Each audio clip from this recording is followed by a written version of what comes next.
So about a year ago, there was this woman that ran across my radar from my radio co-host Tammy Holland. This woman's name is Danyelle Little, and she calls herself a blogger, but she's a lot more than a blogger. She's a life coach, she's a consultant, she's a mom, she's a wife, she does all these kinds of things, and she balances all these things at one time. Now, we all know that we were all taught that if you're going to enjoy your life, you got to work for most of it, and then when you retire, you can exhale a little bit. Well, Danyelle don't quite believe it that way. So she kind of like wrote the book on this literally. She's got a book called Shine 10 Tips for Effective Work-Life Balance. It's a guidebook to help you merge like your work and your life in a positive, healthy way so that you can live to enjoy your life. Because you can work and be successful, but if you can't enjoy it, you're kind of like spinning your wheels in the mud. Really, if you think about it. And Danyelle is with us right now. Hello, Danyelle. Hello. Hi, Tony. Everything good? Everything's awesome. Thank you so much for having me No, today. no, thanks for coming on. So, Shine 10 tips for effective work-life balance. What am I going to learn from this book? Well, with this book, it's basically a guide to help you balance your work and your life. And so you're going to learn tools and tips that's going to help you do that. But you're not only going to learn tips and tools, you're going to learn them, how to put them in force in your everyday life. Mm-hmm. Okay. So you're going to be able to immediately read this book and then be able to transition it to your real life. It's going to give you tools on how to merge your relationships. It's going to give you tools on how to separate, because that's a really big now with social media and with technology. It's hard to separate. It's harder to separate the business from the personal. So it's going to give you some tools to do that. And it's also going to give you the go ahead, the okay to unplug sometimes and to relax and take your mind off of work, because we're taught at a very young age, in order to be successful, you have to work really, really hard. You have to put in 12, 15, 20-hour days if you need to be a success. This book is going to show you that you can be a success, but you can also turn off and focus on the people in your life that's important to you. Now, the book is called Shine 10 Tips for Effective Work-Life Balance. So here's a silly question. What is work-life balance? Well, you know what? First of all, work-life balance is a really controversial topic. There are some people that don't believe in work-life balance.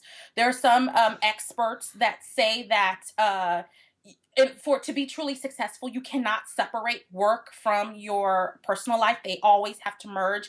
My personal understanding and my personal view of work-life balance, it's the positive merging of both your work and professional life, your career with your personal life. It's a merge. It's not saying, okay, you always have to keep both of them separate. It's saying merge them together, but in a positive and healthy way, where you're constantly balancing the both and there's not too much of one or the other. And in that way, you can be a healthy individual. You can be a productive individual, and you can still be successful by doing so. So what makes you an expert in doing this? Why are you the go-to person here? Well, I think I'm the go-to person, or excuse me, I know I'm the go-to person because I've seen it firsthand. I've been in HR for over 15 years. Before I started my blog, thecubiclechick.com, I was in HR, so I would hire and I would fire. I would indoctrinate the employees into the workforce. And so it was my job to kind of not only be that HR manager and to help my employees, it was also to help them be effective. So a lot of times from day one of me starting my job, I saw that there were those employees that had a lot of stuff going on in their personal life. And then there was those employees that didn't want to leave. Like at night, I'm like, okay, time for you to go. Right. We're all leaving, we're locking up, you got to go. So it's always those two types of people, and I was around them all the time. So I began to talk to them, to create methods in the office, as it were, to help everyone balance the work with the personal. And so just from that and doing it for 15 years and then speaking about it on my blog and attending conferences and reading up and studying, I believe I became an expert in work-life balance. I heard that. Danyelle Little's book is called Shine 10 Tips for Effective Work-Life Balance. So in the book, you talk about how you'll show us how to recognize stressors. Yes. Okay, so what is a stressor? Well, a stressor is something that obviously triggers a negative response, right? So when you're stressed out, your blood pressure can increase, your heart rate can increase. You can begin to maybe make some bad decisions because you're not able to focus.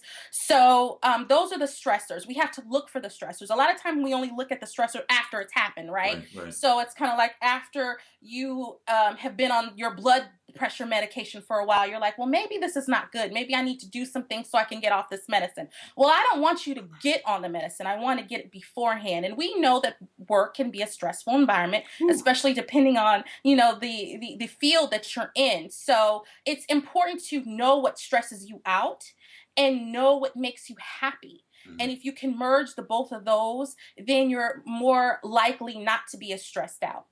Okay.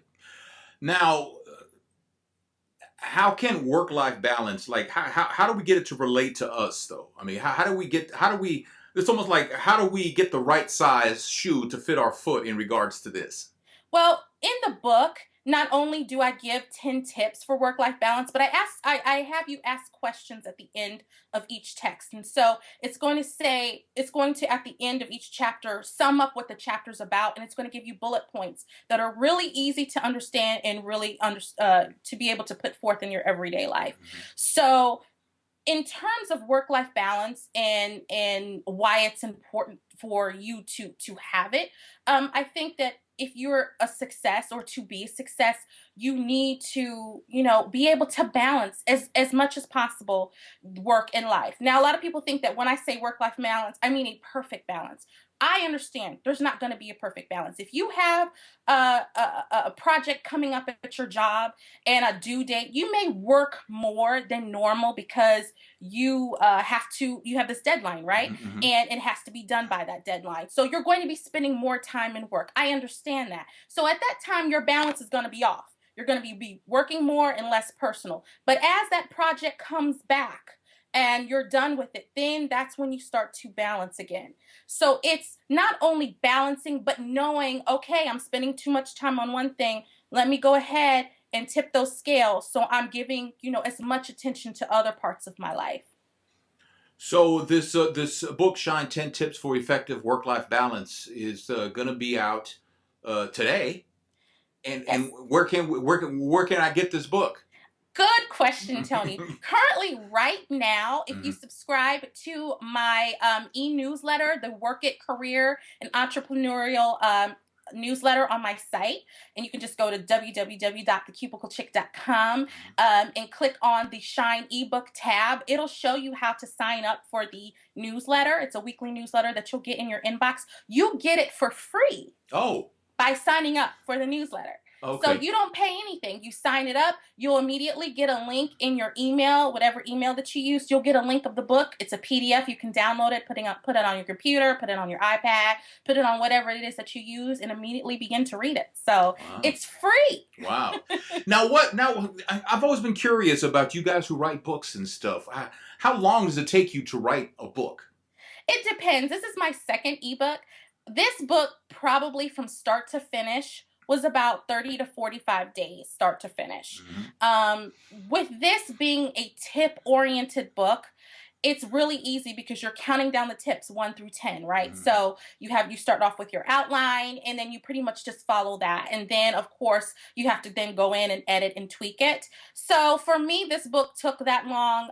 For a longer book, it could take longer. My first ebook took like 4 or 5 months for me to write. So Mhm. as you do them and as you get into the practice and the flow of how it goes, I think the time goes by faster too. Okay, so this book is out today. So in your mind already, is there already plans on a third book in your head? Are you already planning your third book? You are. Yes, yes. So that's a good question too. Yeah, I'm already. It's kind of like, I don't know. I think I've heard musicians, and artists. I've read interviews, and they'll always say, there were some songs that didn't make this cut. Right. So I'm already working on the next album, hoping to get those songs in. So it's kind of like this, where I had some ideas and some things that didn't make this book that I said, you know what, it's got to be in the next book. So I already kind of have a spreadsheet, as it were, of things that I want to put in the next book. And I would like to have that out later this year, probably in the fall. Wow. Now, there's a few ebooks that I've gotten, and I've paid like $1.99, $2.99. Uh, You're giving yours away. I'm giving mine away, first of all, as a thank you to my readers and my subscribers. A lot of people think that, okay, giving away for free is something that's probably not a big business move. For me, I think in cultivating my relationships with my readers and my subscribers, I'm giving them a thank you for sticking around, for listening to me, Mhm. for reading my blog, for all those things. So I am giving it away for free, for a limited time. How long that is, I don't know. Probably about 7 to 10 days, and then after that, it will be available on Amazon, for $2.99 to download. Okay. So there, I will charge for it at some point. But this book is not about me making money. I do make money on the other things that I do. It's about spreading the knowledge about work-life balance and giving my readers and my subscribers those tools so that they can put it in their everyday life. Now you do realize there's some people watching this who are about their business. They're probably thinking that's the craziest thing I ever heard. Giving something, you spend 45 days doing something, and then you just give it away. Right. I mean, it's like, a lot of people would be like, "Is something wrong with her? Something's wrong with her. What's wrong with her?" it's like, how do you? But you're not the only person who does that. A lot Yeah. of people will do an ebook and give it away. Yeah.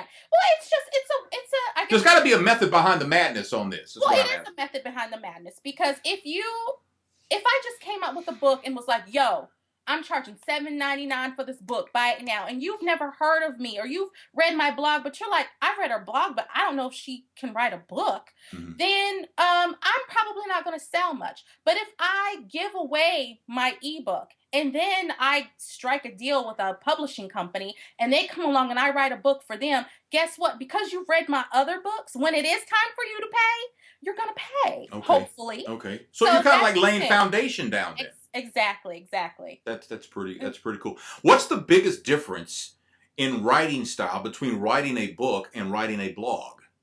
Well, for me, it's not very different. My blog is one. I have contributors, obviously, but I also write on my site, and it's very casual. I'm not Shakespeare, you know what I'm saying? I'm not Edgar Allan Poe, so you're not going to get that type of writing on my blog. But I think that it's very conversational. I think it's very interesting. I think it's very compelling, and so I just put that also in my book. The thing about the book, though, that, for instance, in my on my blog, I might use some modern terms, some slang, as it were. In the book, it is going to be a little bit more proper. You're not going to see that slang and those terms used, but it's pretty much the same. I mean, a blog post is only like 500 words, and so a book is way more than that. Mhm. But I feel like my blog is almost like a set of 10, since there's 10 tips, a set of 10 blog posts. That's kind of how I looked at it when I wrote it. That's interesting. I didn't know about a blog is 500 words.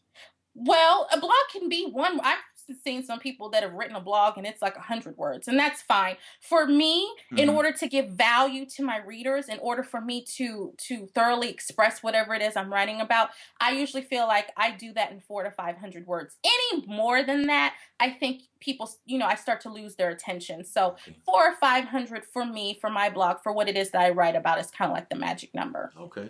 Now, can we talk a little bit about your blog? We sure can. All right, Yeah. thecubiclechick.com. What is this blog about? So this blog is basically a blog about career, work-life balance, of course, and then everyday tech. I'm a mom, so of course I'm writing about, things to do with my children. I love technology. I love everyday tech. And then of course I have an HR background, so there's a career in that. So it's pretty much a lifestyle blog. We also talk about water cooler items, things that are going on in pop culture and stuff like that. So it's pretty much a lifestyle blog of everything about work, life, and play. So when you started now, how old is thecubiclechick.com? TheCubicleChick.com is 3 years old. Now, when you started it, how did you get noticed? Because oh my God, there's got to be millions of blogs out there. Yeah, it was hard to get noticed at first. I think the only people that read the blog were me and my mom and my aunt. I mean, not that many people, but social media is such a powerful force in that one person shares a blog post and then someone else retweets it and then someone else puts it on their Facebook, and before you know, you're getting thousands of page views per day, which start to build up. So social media single-handedly grew my site. Twitter is probably my biggest where I get my biggest traffic from, followed by Facebook and some other social media sites. So definitely leveraging social media help brand and help get me to getting a constant readership. I would love for you at one point to do an ebook on using Twitter in regards to your blogging career, because I just don't get it. I don't. I try, and I think like you and some other people that I follow. I think you guys are brilliant in 140 characters.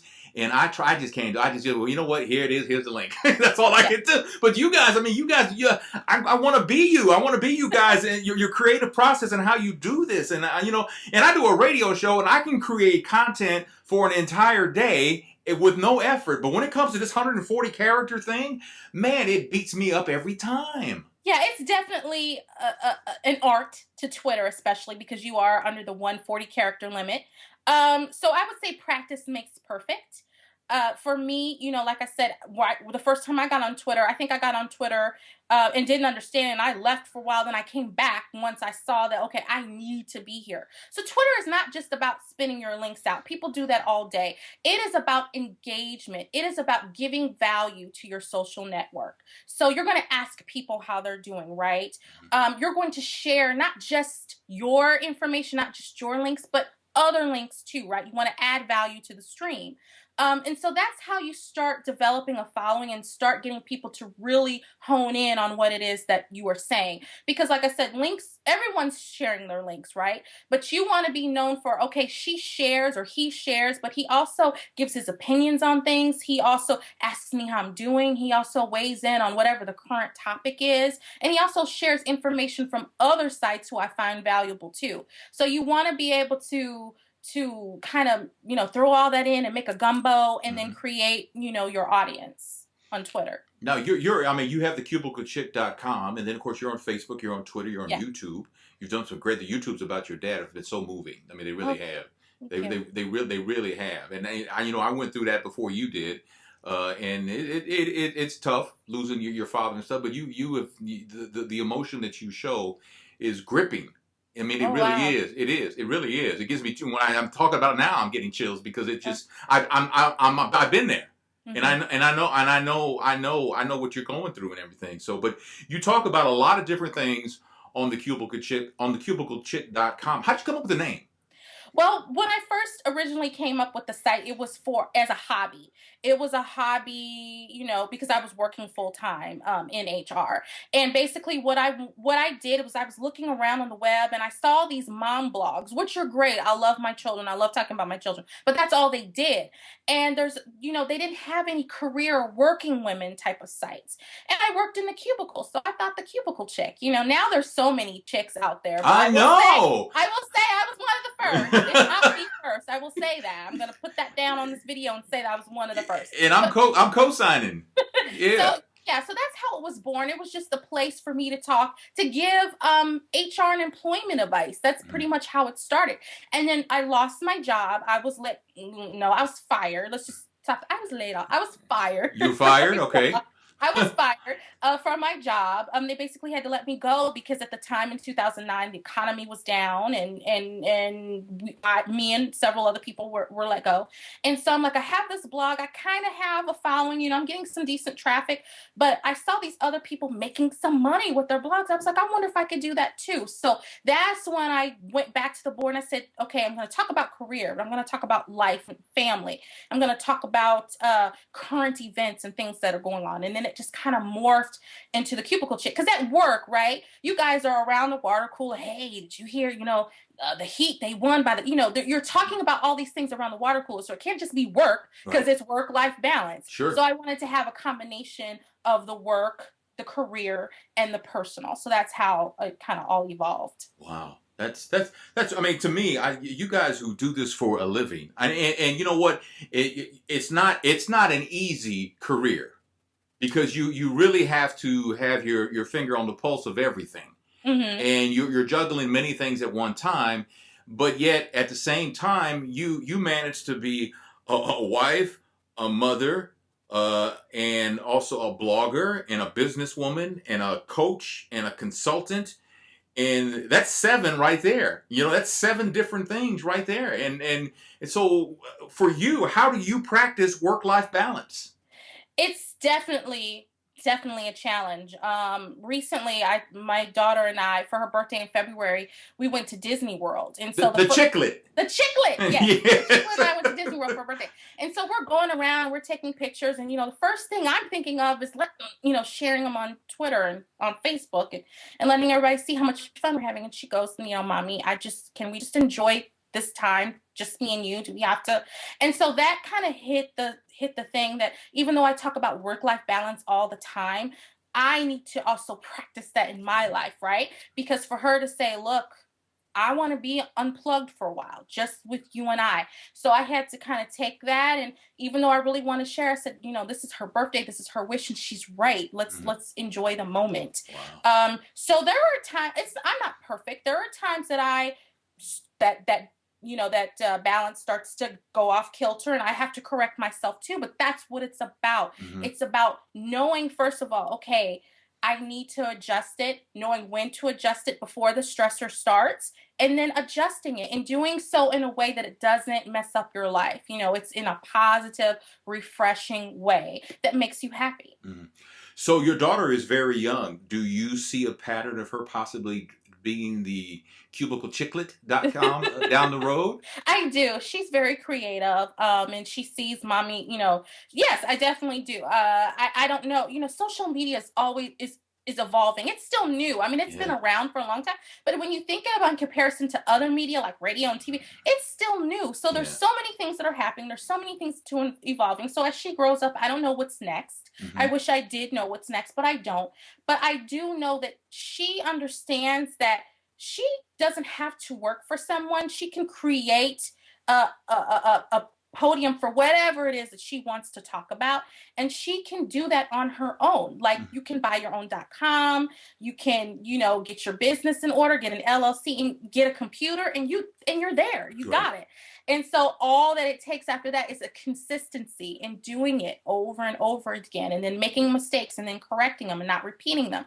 So for her, I don't know what that next thing is, but she definitely, because of the lifestyle that we live, she definitely gets a heavy dose of it, and she likes to be involved in what it is that I do, even though there's sometimes where she doesn't want to be involved, but for the most part, she does. So I can see her being, me passing it on to her and her doing it if that's what she wants to do. Wow. Okay, there you go. The book is called Shine 10 Tips for Effective Work Life Balance. It's an ebook and it is out today. And now tell us once again, how can we get this? We got to go to the cubiclechick.com. You have to go to the cubiclechick.com, and at the top of the navigation bar, there's going to be a tab that says Shine ebook. Just click that, sign up for the e-newsletter, and And you'll get a link. you'll get a link to the book. Download it and let me know your thoughts. I really want to know your feedback. I want to know, did you like it? What didn't you like about it? And if you're putting the tips into your life, and how, hopefully it's bettered your life for the better. And I want to know all that. So give me some feedback. My email is info@thecubiclechick.com. That'll also be on the site. So I want to hear your feedback about the book as well. There you go. That is Danyelle Little, a woman of many talents, master of all of them. She can do it all. So thank you so much for your time. Thank you, Tony.